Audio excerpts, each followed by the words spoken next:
오늘 설교를 듣는 여러분에게 제가 대부분의 사람들은 모르는 그 비밀에 대해서 말씀을 드리려고 합니다. 이 세상에서 사는 지혜 있는 단 소수만이 알고 있는 비밀 은행이 있습니다. 단 소수만이 알고 있는 은행인데, 이 은행에서는 매일 미화 86,000불을 넣어줍니다. 이 86,000불이라고 하면 우리나라 돈으로 하면 1억이 넘는 돈인데, 이 금액을 하루도 빠짐없이 계속해서 여러분의 계좌에 넣어줍니다. 그런데 반드시 주의할 점이 있는데, 이 은행은 하루가 지나면 여러분이 사용하지 않은 돈은 다 회수해 간다는 겁니다. 그리고 나서 다음 날이 되면 또다시 86,000불을 또 넣어줍니다. 여러분, 이 날이 다 끝나면 또다시 이 돈이 없어지는데, 그러면 어떻게 하겠습니까? 하루가 다 가기 전에, 돈이 다 없어지기 전에 그 돈을 남기지 않고 다 빼서 최대한 할 수 있는 만큼 최선을 다해서 그 돈을 사용하지 않겠습니까? 여러분, 여러분에게 혹시 이런 질문으로 하면서 저를 바라보고 있는 것 같습니다. 그런 은행이 어디 있습니까? 근데 그런 은행은 실제로 있습니다. 그리고 우리가 굉장히 잘 아는 은행입니다. 시간의 은행이 그렇습니다. 우리는 매일 86,400초의 시간을 사용하면서 살아갑니다. 가난한 사람이든 부자이든지, 몸이 아픈 사람이든지 건강한 사람이든지, 고난이 많은 사람이든지, 평안한 날을 살아가는 사람이든지, 너무나도 바쁘게 살아가는 사람이든지, 게으르게 평생을 낭비하며 살아가는 사람이든지, 다 똑같이 동일하게 86,400초의 시간을 살아가고 있습니다. 그렇기 때문에 우리에게 이제 남은 것은 이 주어진 시간을 최대한으로 활용해서 살든지, 아니면 이 시간을 매일매일 낭비해 버리는 것밖에 없습니다.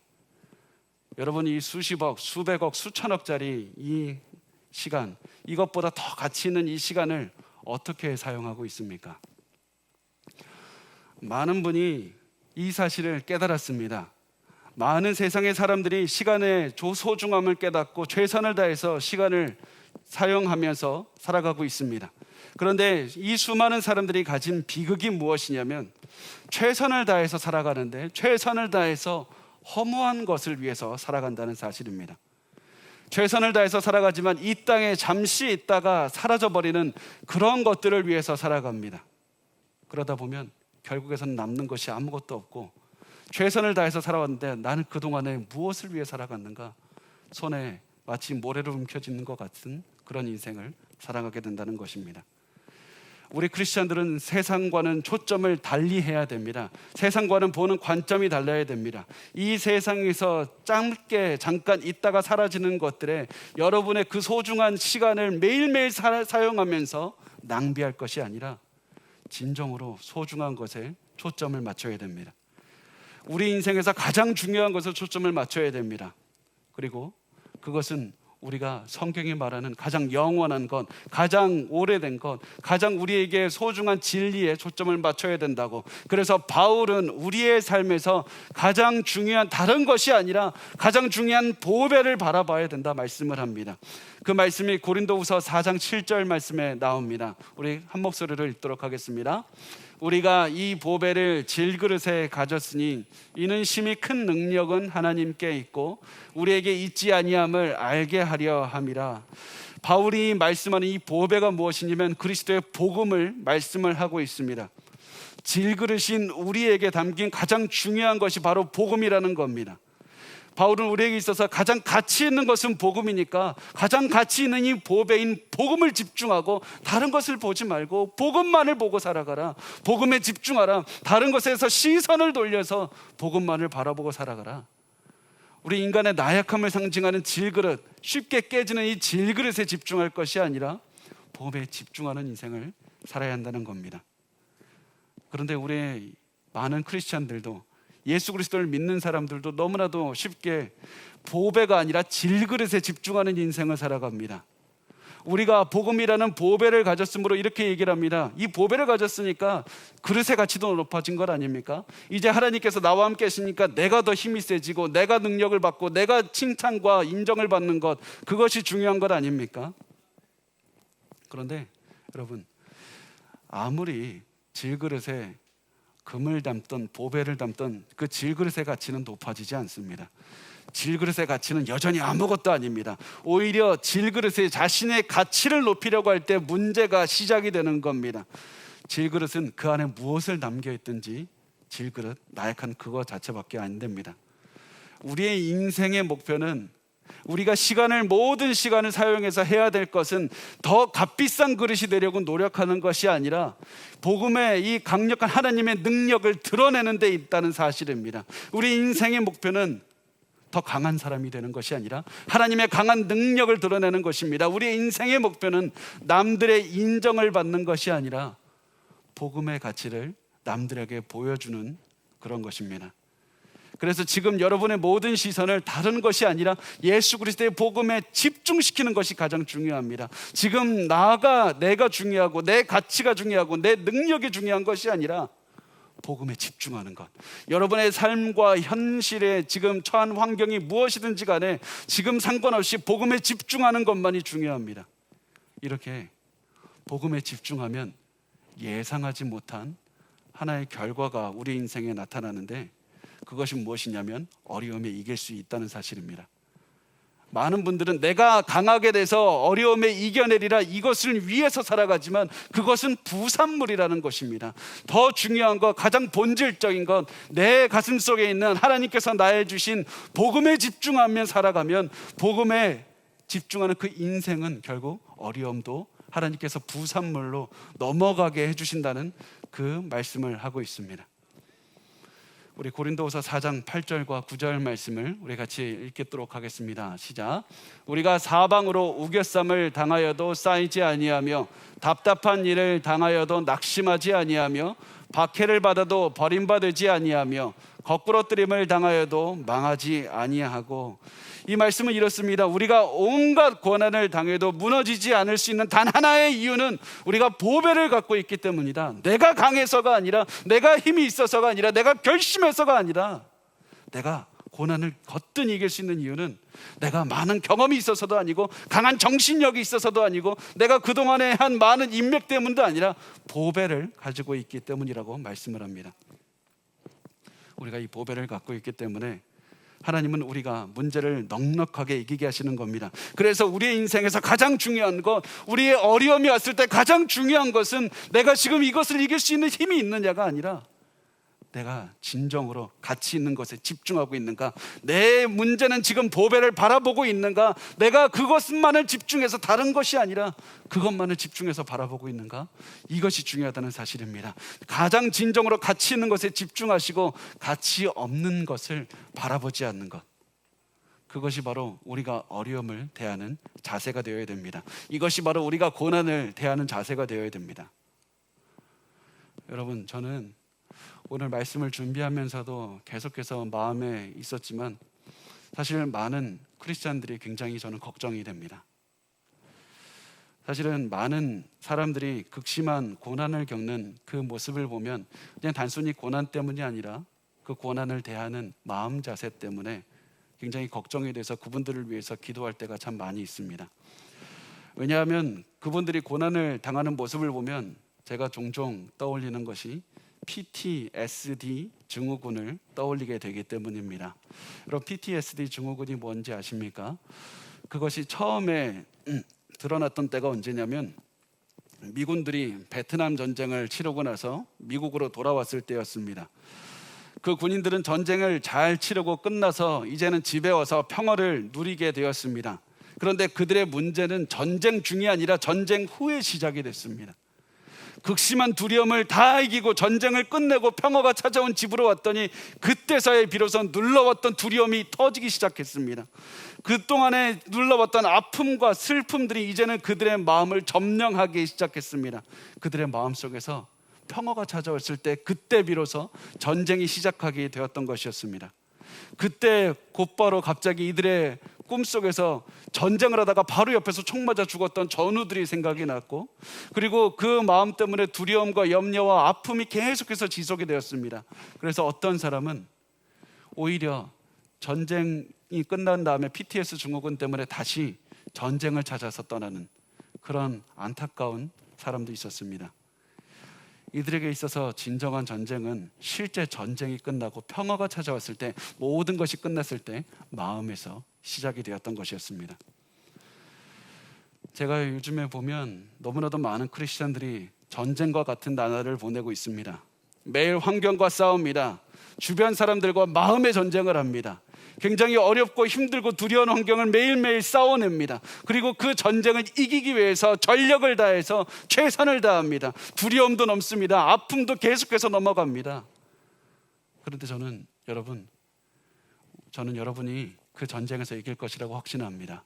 왜냐하면 우리가 하나님을 믿고 있는 이상 하나님께서 우리를 반드시 모든 고난에서 이기게 하실 것을 믿기 때문입니다. 그런데 제가 염려하는 것은 고난에서 이길까 말까, 그 어려움이 지나가고 안 지나가고가 중요한 것이 아니라 더 중요한 것은 그 전쟁을 지금 어떻게 싸우고 계십니까? 그 전쟁을 우리가 지금 어떻게 싸우고 있느냐, 그것이 더 중요하다는 사실입니다. 이 전쟁과 같은 고난 중에서 우리가 우리의 마음을 어떻게 지키고 살아가는가, 이것이 더 중요합니다. 그래서 이 전쟁이 끝났을 때 우리의 마음에 진심으로 평화가 찾아와서 평화를 누릴 수 있을 것인가, 아니면 전쟁 후에 이 전쟁과 같은 고난 중에 생긴 상처와 아픔과 눈물 때문에 전쟁이 끝난 후에 더 큰 상처를 가지고, 더 큰 아픔을 가지고, 더 큰 눈물을 가지고 평생 동안 상처로 가득한 삶을 살게 될 것인가. 여러분, 그것이 중요합니다. 여러분, 항상 기억하십시오. 지금 여러분이 당하고 있는 재정의 어려움도 결국 지나가게 될 것입니다. 여러분이 당하고 있는 그 모든 어려움은 다 사라지게 될 것입니다. 여러분을 힘들게 하는 그 사람도 결국에서는 다 사라지게 될 겁니다. 그래서 우리가 지금 가장 중요한 것은 내가 이 고난을 넘어갈 것인가, 이 사람을 어떻게 넘어갈 것인가, 이것이 아닙니다. 내가 지금 중요한 것은 이 어려움을 내가 어떠한 마음으로 대하고 있는가. 바울은 이렇게 말합니다. 우리에게 이 고난을 이기는 방법은, 우리의 마음을 지키는 방법은, 이 전쟁에서 싸우는 방법은 우리가 끝까지 보배를 바라봐야 된다. 끝까지 보배의 시선을 떼면 안 된다. 어떠한 경우에서도 복음에 눈을 떼지 말고 집중해서 바라봐야 된다고 말씀합니다. 고난 중에 우리의 마음을 지키는 유일한 힘은 예수 그리스도의 복음으로 우리의 마음을 채우는 것밖에 없습니다. 여러분, 만약에 여러분이 마음에 지금 몸에 암이 걸리셨습니까? 그러면 암에 집중하는 것이 아니라 주위 사람들과 예수 그리스도의 복음에 대해서 이야기를 나누십시오. 만약 여러분에게 재정적인 고난이 찾아왔습니까?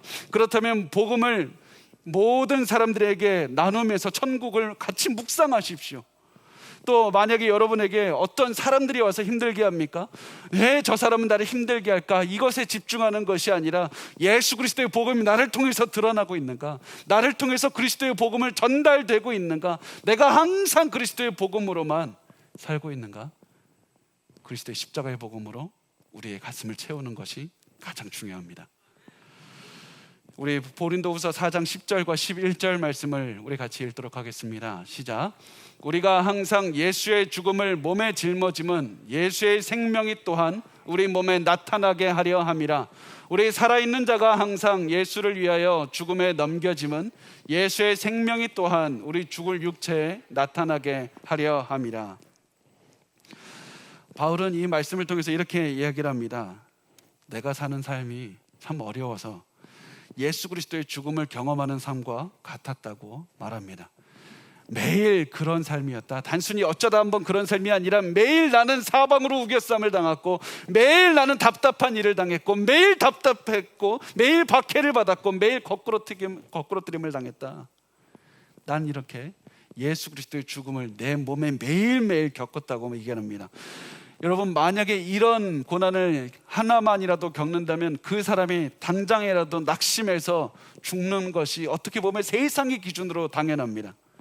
그런데 바울은 이렇게 얘기를 합니다. 내가 이런 죽음을 당했는데도, 죽음의 고난을 당했는데도 놀라운 것은 내가 죽지 않았을 뿐만 아니라 오히려 나를 통해 예수 그리스도의 생명력이 드러났다고 얘기를 합니다.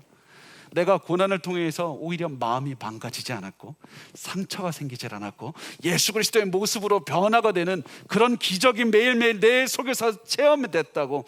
그래서 바울은 내가 또다시 고난을 당했다는 그 사실을 보는 것이 아니라 나를 통해 여전히 예수의 생명력이 드러났다, 예수의 생명력에 집중하는 그런 삶을 살라고 말을 하고 있는 것입니다. 여러분, 바울은 계속해서 자신의 고난으로 시선을 돌리질 않았습니다. 내가 얼마나 힘든지 그것을 바라보질 않았습니다. 바울에게 있어서 고난의 그 상처와 아픔과 눈물과 슬픔은 절대 바울의 인생의 주인공이 아니었습니다. 바울에게 있어서 항상 주인공은 예수 그리스도의 보혈밖에 없었습니다. 여러분, 그렇다고 해서 바울이 우리에게 고난은 아무것도 아니라고, 생각만 바꾸면 다 이길 수 있다고 그렇게 쉽게 얘기하는 것이 아닙니다. 왜냐하면 바울도 고난이 얼마나 힘든지 잘 알고 있었기 때문입니다. 왜냐하면 바울은 그 고난을 매일 체험했기 때문입니다. 돌에 맞아 죽을 뻔하기도 했습니다. 채찍에 맞기도 했습니다. 감옥에도 갇혔습니다. 사람들에게 수없이 배신도 당했습니다. 그런데 바울은 절대로 고난과 상처와 슬픔이 내 인생의 주인공이 되게 하지 않았습니다. 바울의 시선은 그들에게 주는 것이 아니라 내 인생이 아니라 예수 그리스도께 계속해서 시선을 줬습니다. 다른 것을 바라보지 않고 예수 그리스도께만 시선을 뒀습니다. 아무리 내 옆에 폭탄이 터지고 아무리 내 옆에서 사람들이 힘들어하고 소리를 지른다 할지라도 내가 가장 초점을 맞춰야 되는 것은 바로 그리스도의 복음밖에 없다. 그 사실을 정확하게 알고 계속해서 예수 그리스도를 바라봤습니다. 그래서 계속해서 바울이 질문했던 것은, 내가 내 고난을 통해서 예수 그리스도의 생명력을 내가 체험하고 있는가? 내가 이 고난을 통해서 예수 그리스도의 생명력을 전달하고 있는가? 나의 고난을 통해서 그리스도의 생명력이 드러나고 있는가? 이 질문에 초점을 맞췄던 겁니다. 그래서 고린도후서 4장 12절에 바울은 이렇게 얘기를 합니다. 우리 같이 읽겠습니다. 그런즉 사망은 우리 안에서 역사하고 생명은 너희 안에서 역사하느니라. 내 고난을 통해서 다른 사람들이 하나님의 생명력을 얻고, 내 고난을 통해서 하나님께 다른 사람들이 소망을 두고 살아가는 것, 그것이 중요하다고 말을 하고 있습니다. 여러분, 반드시 기억하십시오. 지금 우리에게 중요한 것은 내가 고난을 당하고 있나? 내가 왜 이렇게 힘들지? 이것이 아니라 내가 고난 중에서도 나는 사람을 살리고 있는가? 내가 고난 중에서도 사람을 살리고 있는가? 이것이 가장 중요하다는 사실입니다. 그래서 여러분이 고난 중에 있습니까? 그러면 다른 사람들을 위해서 더욱 기도하십시오. 다른 사람이 여러분을 힘들게 합니까? 그렇다면 그들에게 더욱 그리스도의 사랑을 보여주고 복음의 능력을 드러내는 데 집중하십시오. 그렇게 하면 우리는 하나님의 능력으로 이미 고난에서 이겼다는 사실을 체험할 수 있을 겁니다. 여러분, 고난 중에 바울이 이 하나님의 구원을 믿고 하나님의 능력을 가지고 살았는데, 바울은 정확하게 알고 있었습니다. 고난을 겪은 것은 나만이 아니었고 하나님을 믿은 하나님의 백성이라면 누구든지 나와 같은 인생을 살았다. 그것을 잘 알고 있었습니다. 그 중에 한 명이 다윗이었습니다. 다윗도 또한 엄청난 고난 속에서 죽을 고비를 넘기면서도 하나님을 믿고 하나님께 뜻을 두고 살았던 사람이었습니다. 그래서 바울은 다윗의 시를 언급하면서 지금 이제부터 말씀을 합니다. 고린도후서 4장 13절 말씀을 우리 같이 읽도록 하겠습니다. 시작. 기록된 바 내가 믿었으므로 말하였다 한 것 같이 우리가 같은 믿음의 마음을 가졌으니 우리도 믿었으므로 또한 말하노라. 자, 지금 바울이 내가 기록된 바 내가 믿었으므로 말하였다라고 이렇게 얘기를 하는데, 이 말씀은 기록된 바가 어디냐면 다윗이 쓴 시인 시편 116편 10절 말씀을 인용하면서 말을 하고 있는 겁니다. 다윗이 쓴 116편 10절 말씀에 뭐라고 하냐면 이렇게 말합니다. 내가 크게 고통을 당하였다고 말할 때에도 나는 믿었도다. 이 시를 쓸 때 다윗은 거의 죽을 고비를 계속해서 넘겼습니다. 죽을 것 같았습니다. 실제로 죽을 것 같았습니다. 그런데 이 말씀을 통해서 다윗이 고백하는 것은 이렇습니다. 내가 죽음의 고통을 당하고 있다고 말할 그때에도, 내가 죽을 것 같다고 말하는 그때에도 나는 하나님께서 나를 죽음으로부터 구하셨다는 사실을 이미 믿었다고. 내가 언젠가 하나님께서 구해 주실 거야, 내가 이렇게 부르짖으면 언젠가 내 기도 듣고 응답해 주시겠지, 이것을 말하는 것이 아니라 내가 죽을 것 같이 힘들다고 말할 때에도 나는 이미 하나님께서 나를 건지셨다는 사실을 믿고 있다. 이것이 이 말씀에서 의미하는 것입니다. 그런데 이 시에서 여러분, 다윗은 단순히 내가 하나님께서 구해 주셨다는 사실을 믿었다, 여기에서 끝나질 않습니다. 하나님께서 이미 구원하셨다는 그 사실로 오늘 하루를 보았더니 내 삶이 바뀌었다는 겁니다. 내 미래를 보는 눈으로, 이미 하나님께서 내 미래를 구원하셨다는 그 눈으로 오늘 하루를 보았더니 내 삶이, 오늘이 변하게 되었다, 내 삶이 바뀌었다라는 이런 말을 합니다. 그래서 시편 116편 8절에서 9절은 이렇게 얘기를 합니다. 우리 같이 읽겠습니다. 주께서 내 영혼을 사망에서, 내 눈을 눈물에서, 내 발을 넘어짐에서 건지셨나이다. 내가 생명이 있는 땅에서 여호와 앞에 행하리로다. 하나님께서 나를 이미 건지셨다는 사실을 나는 믿습니다. 그러므로 내가 생명이 있는 땅, 사람들이 살아있는 땅에서 여호와 앞에 행하리로다. 내가 오늘이 죽음의 그런 고난이 있다 할지라도, 내가 죽을 것 같은 위기가 찾아온다 할지라도 나는 이미 건지셨다는 사실을 믿기 때문에 담대하게 살아가리라. 두려워하지 아니하리라. 나는 어떠한 상황에서도 무서워하지 않고 여전히 내 시선을 집중할 것은 하나님과 나는 동행하고 있는가? 나는 하나님과 동행하는데 내 모든 시선을 사용할 것이다. 다윗은 이렇게 고백했던 겁니다. 바울은 다윗의 이 고백을 인용하면서 나도 하나님께서 나를 이미 구하셨다는 사실을 나도 믿고 있다. 내가 비록 너무 힘들지만 그럼에도 불구하고 하나님 나를 이미 구하셨다는 사실을 믿고 있다라고 얘기를 합니다. 그러면서 그 미래에 대한 확신이 나의 오늘 살아가는 내 삶을 바꾼다. 내 미래가 변할 수도 있겠지, 이런 마음으로 살아가는 것이 아니라 이미 내 미래는 변했다. 그럼으로써 나는 오늘 어떻게 살아갈 것인가? 그 눈으로 세상을 바라봤던 겁니다. 그래서 바울은 계속해서 너의 미래에 대한 확신이 있는가? 그럼 현실을 바꾸라. 현실을, 너의 삶을 바꿔서 살아가라고 말씀을 합니다. 그래서 우리가 잘 아는 믿음에 관한 말씀, 히브리서 11장 1절 말씀을 우리 이 말씀에 덧붙여서 같이 나눠보도록 하겠습니다. 히브리서 11장 1절 같이 읽겠습니다.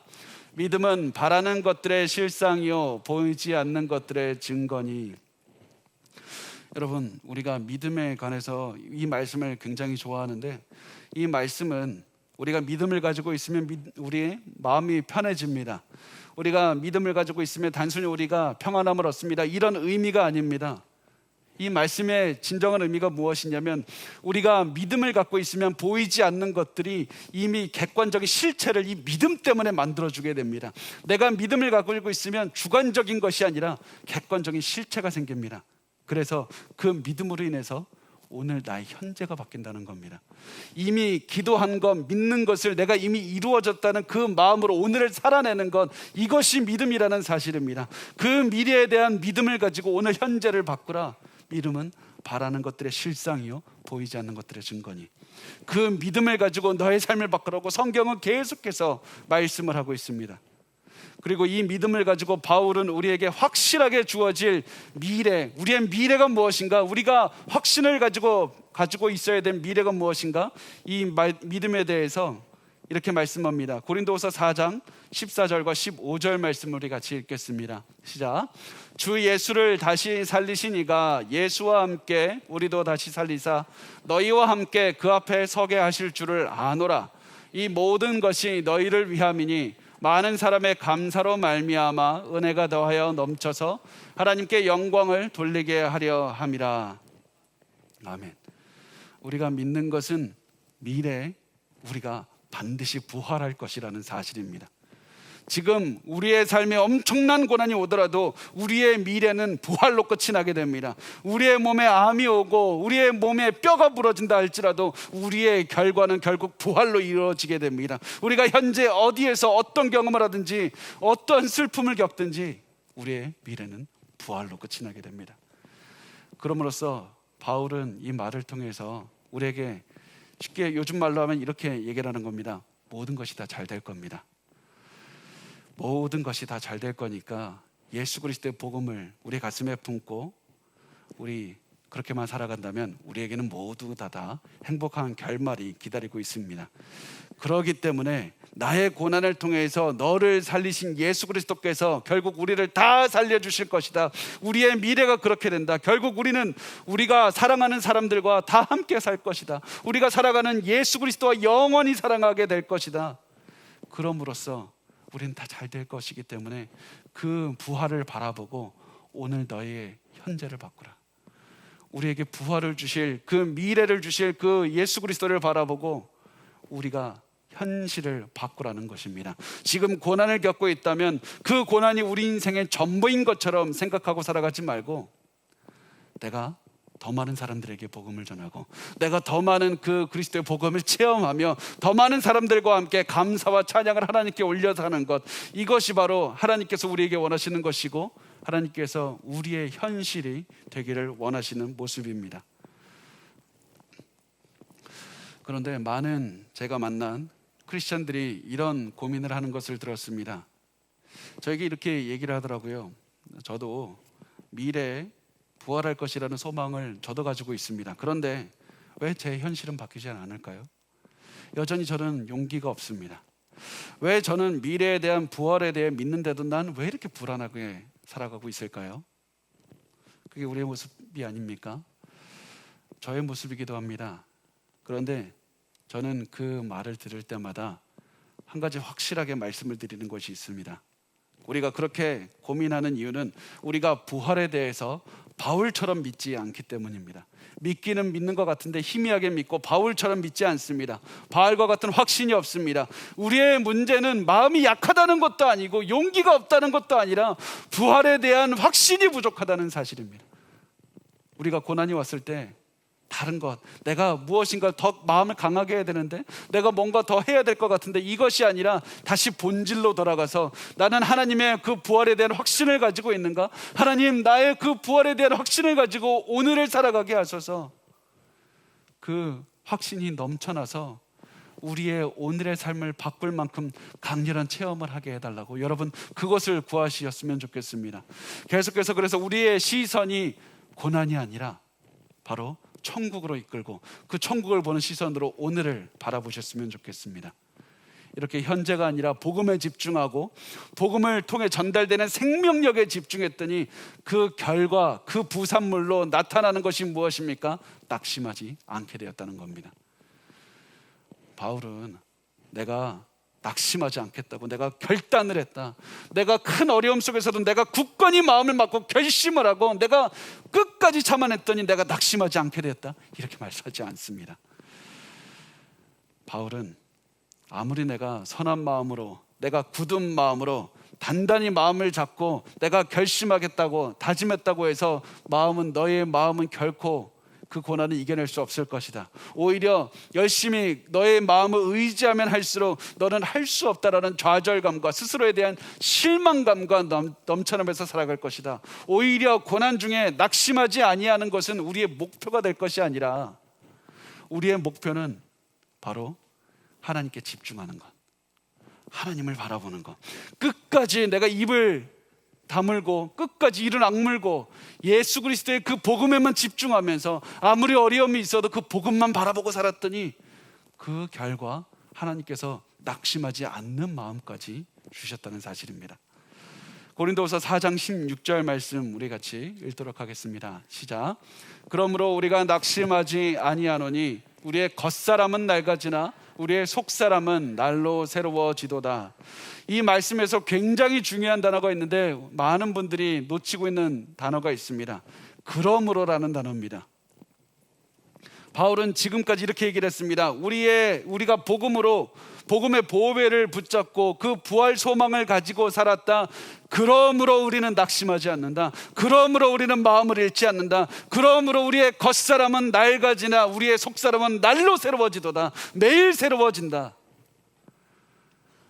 여러분, 우리가 겉사람을 생각할 때 그냥 육체를 생각하고 속사람은 영혼을 이렇게 생각해서 두 개로 나누는 것을 우리가 보통 생각하지만 성경에선 단 한 번도 영과 육을 나눠본 적이 없습니다. 그것은 고대 그 그리스에 있었던 그런 사상이고, 성경은 영과 육을 나로 나눠서 그렇게 생각하지 않고 겉사람은 무엇이냐면 이 땅에서 고난을 받으며 살아가는 예수 믿기 전의 나의 모습, 이 땅에 속한 나의 모습, 결국에서는 이 땅에 속한 우리의 몸이고 우리의 기력이고 우리의 마음이고 우리의 체력이고 우리의 감정입니다. 우리의 모든 이 땅에서 썩어져가는 것들을 겉사람이라고 말합니다. 고난을 통해서 나이가 들면서 내 몸은 망가져갑니다. 이 땅에서의 삶도 무너져갑니다. 그런데 바울은 나는 낙심하지 않는다고. 왜 그렇습니까? 예수 안에서 변화받아서 예수의 모습으로 변해가며 그리스도와 동행하는 그 나의 속사람, 나의 속사람은 날로 매일 새로워지기 때문입니다. 내 속사람은 기쁨과 즐거움으로 가득 차서 살아가게 되기 때문입니다. 그러므로 낙심하지 않는 겁니다. 우리가 낙심하지 않는 이유는 속사람을 바라볼 때고, 우리가 낙심하는 이유는 겉사람만 바라보게 될 때입니다. 그래서 우리가 속사람으로 시선을 옮기면 절대로 낙심하지 않고 기쁨과 감사로 넘쳐나는 삶을 살게 된다는 사실입니다. 고린도서 4장 17절 말씀을 우리 같이 읽도록 하겠습니다. 시작. 우리가 잠시 받는 환난에 경한 것이 지극히 크고 영원한 영광에 중한 것을 우리에게 이루게 함이니. 자, 이 말씀을 그냥 읽으면 16절과 17절이 무슨 상관관계를 갖는지 이해하기가 굉장히 어렵습니다. 그런데 이 말씀의 관계를 이해하기 위해서는 이 말씀에 번역되지 않은, 한글 성경에는 번역되지 않았는데 헬라어 성경, 원어 성경에는 있는 한 단어를 이해해야 됩니다. 종종 이 단어가 한글 성경에서 번역이 안 되는데 그 단어가 무엇이냐면 가라는 헬라어 단어고, 이 여기서의 단어의 의미는 왜냐하면, 이런 뜻을 가지고 있습니다. 왜냐하면, 이 말이 이 17절 가장 앞에 들어가야 됩니다. 그래서 이렇게 얘기가 되는 겁니다. 우리는 낙심하지 않는다. 왜냐하면, 우리는 낙심하지 않는다. 그 이유는, 그러면서 17절과 18절에 낙심하지 않는 이유를 또 설명합니다. 지금까지 우리가 7절부터 나눴는데 7절부터 15절까지가 낙심하지 않는 이유가 7절부터 15절까지 나오고, 17절과 18절에 또다시 낙심하지 않는 이유가 나와서 16절이 이 말씀의 중심이 되겠습니다. 자, 이제 17절과 18절에 낙심하지 않을 이유가 이제 나오는데, 우선 17절을 보면 그 이유가 무엇이냐면, 우리가 받는 환난이 잠시 받는 것이기 때문에 낙심할 필요가 없다, 이렇게 말을 합니다. 우리가 받는 환난이 잠시라는 사실입니다. 우리는 이 말을 듣고 이렇게 생각할 수 있습니다. 내가 이미 환난을 10년이나 20년이나 30년이나 몇십 년을 내가 당했는데 어떻게 내 환난이 잠시 있는 것이라고 할 수 있습니까? 바울도 잘 알고 있습니다. 그럼에도 불구하고 바울은 이렇게 얘기를 합니다. 우리의 고난이 70년, 80년, 100년이 지속된다 할지라도 그 환난은 잠시 있는 것이다. 왜냐하면 이 삶이 끝나서 예수 그리스도와 함께 있는 삶은 영원하기 때문이고, 이 땅에서 받는 환난과 영원한 하나님과의 보내는 그 즐거운 시간을 비교해 볼 때 이 땅은 너무나도 잠시 있는 순간으로 볼 수 있기 때문이다. 그래서 우리가 이 영원을 먼저 보고 이 땅에서의 환난을 보면 낙심하지 않는다. 영원의 관점을 가지라. 영원의 관점으로 오늘 이 땅에서 살아나가는 우리를 보면 낙심하지 않는다는 사실입니다. 또 낙심하지 않을 또 다른 이유가 있는데, 환난은 경하기 때문이다, 가볍기 때문이라고 말씀합니다. 무슨 얘기냐면, 우리가 당하는 환난의 무게와 나중에 받을 영광의 무게를 비교하면 환난의 무게가 굉장히 가볍다는 사실입니다. 근데 여러분, 이 말씀을 반드시 이해하셨으면 좋겠습니다. 여러분, 저를 보십시오. 이 말씀에서 이 의미가 단순히 우리가 지금 환난을 받지만 나중에 가면 천국 가면 영광 주신데, 이런 의미가 아닙니다.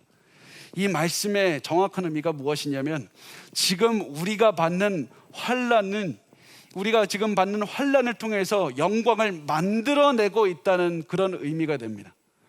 그것이 어떻게 되는지는 알 수 없지만 이 말씀의 의미는, 내가 지금 환난을 당하고 있는데 하나님께서는 그 환난을 아무런 것도 그냥 없이, 이유 없이 환난을 당하게 하시는 것이 아니라 우리의 환난을 통해서 엄청난 무게의 영광을 만들어내고 계시다는 사실입니다. 그래서 지금 우리가 당하는 환난이 아무런 쓸데없는 일도 아니라 굉장히 중요한 일인 겁니다.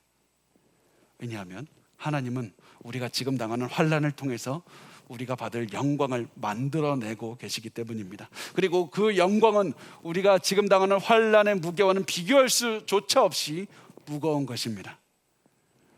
하나님은 여러분이 당하는 그 고난을 하나도 남기지 않고 낭비하지 않으십니다. 반드시 여러분의 그 눈물과 한숨과 고난을 사용하셔서 엄청난 영광을 만들어내고 계시다는 사실입니다. 그래서 바울은 우리에게 이렇게 얘기를 합니다. 고린도서 4장 18절 말씀을 같이 읽겠습니다. 시작. 우리가 주목하는 것은 보이는 것이 아니요 보이지 않는 것이니 보이는 것은 잠깐이요 보이지 않는 것은 영원함이라. 바울은 얘기합니다.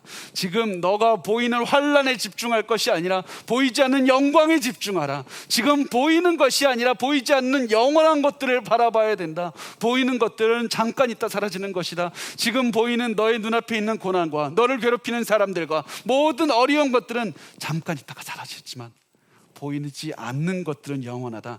그럼으로써 우리가 보이는 것들만 바라보게 된다면 반드시 낙심하게 될 것이고 힘들게 될 것이지만, 지금 잘못 바라보고 있는 것이지만 지금 눈에 보이지 않는 것들을 바라보고 영광을 바라본다면 내 눈앞에 있는, 내 눈앞에서 내게 기쁨을 주시는 그런 은혜로운 하나님의 영광을 체험하게 될 것이다. 시선을 돌려서 이 환난이 아니라 환난을 통해서 너가 지금 만들어내고 있는, 하나님께서 만들어내고 계시는 그 영광을 바라보라.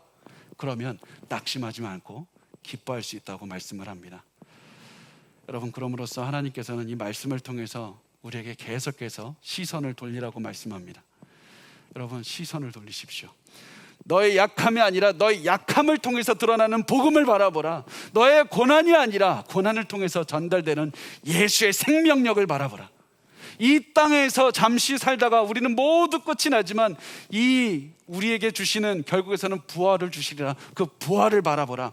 하나님께서 너의 잠깐 겪는 그 고난을 통해서 만들어내시는 영원하고 무거운 영광을 바라보라. 마지막으로 보이는 것이 아니라 보이는 것에 집중하며 살라. 하나님께서는 계속해서 우리의 시선이 이 땅의 고난, 이 땅의 어려움, 나를 힘들게 하는 사람이 아니라 저 천국을 바라보라. 가장 중요한 것을 바라보고 너의 오늘 삶을 바꾸라고 말씀합니다. 그래서 여러분, 우리가 오늘 그 하나님께 시선을 드리기 위해서 하나님의 말씀을 묵상했으면 좋겠습니다. 하나님의 말씀을 끊임없이 나누십시오. 여러분이 힘들 때일수록 나는 왜 이렇게 힘들까가 아니라 주위 사람들과 가족들과 함께, 나 스스로와 함께 계속해서 하나님의 말씀이 얼마나 위대하시고 이 상황을 통해서 하나님께서 얼마나 나를 이끄시고 큰 영광을 만들어내고 계시는지 꿈꾸시고 바라보게 하시고 소망을 갖게 해달라고 기도하십시오. 그렇게 하면 하나님께서 말씀합니다. 그렇게 하면 너의 마음을 지킬 수 있을 것이다. 그렇게 하면 낙심하지 않을 수 있을 것이다. 그리고 그렇게 하면 너의 속사람은 매일 새롭게 될 것이다. 여러분, 우리가 이 미래를 꿈꾸며 이 하나님께서 주시는 은혜를 꿈꾸며 오늘도 또다시 우리의 삶을 바꿔서 살아갔으면 좋겠습니다. 하나님께서는 오늘도 여러분이 고난 중에서 예배드리는 이 모습을 통해서 영광의 중한 것을 만들어내고 계십니다. 우리 그 하나님을 바라보고 기뻐하며 살아갔으면 좋겠습니다.